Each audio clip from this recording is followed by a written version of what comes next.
BrahMos missile ని పాకిస్తాన్ పై use చేయబోతున్నారు. ఈ బ్రహ్మోస్ మిజైల్ ని S-400 కూడా ఆపలేకపోయింది. ఇంత పవర్ఫుల్ మిజైల్ గురించి తెలుసుకుందాం.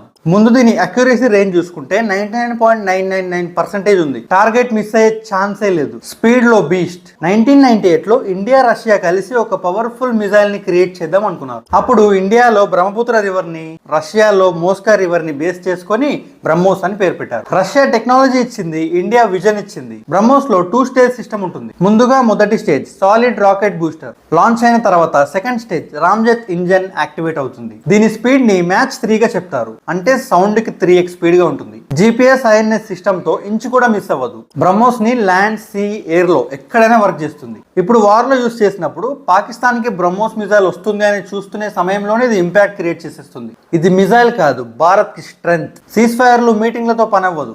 కాశ్మీర్ దగ్గర కూడా పొద్దున్న లేస్తే పాకిస్తాన్ కింద దేశం అధ్యక్ష తీసి గట్టి కొడితే పోతాడా. ఇలాంటి ఇన్ఫర్మేషన్ తెలుసుకోవాలంటే నువ్వు ఫాలో ఇంకా సబ్స్క్రైబ్ చేయి. మన చరిత్ర గురించి మాట్లాడదాం, ప్రతి ఒక్కరికి అర్థమయ్యే విధంగా. ఈ వీడియో నచ్చితే లైక్ చేయండి. ఈ బ్రహ్మోస్ మిజైల్ గురించి ఈ ఇన్ఫర్మేషన్ ని అందరికీ షేర్ చేయండి.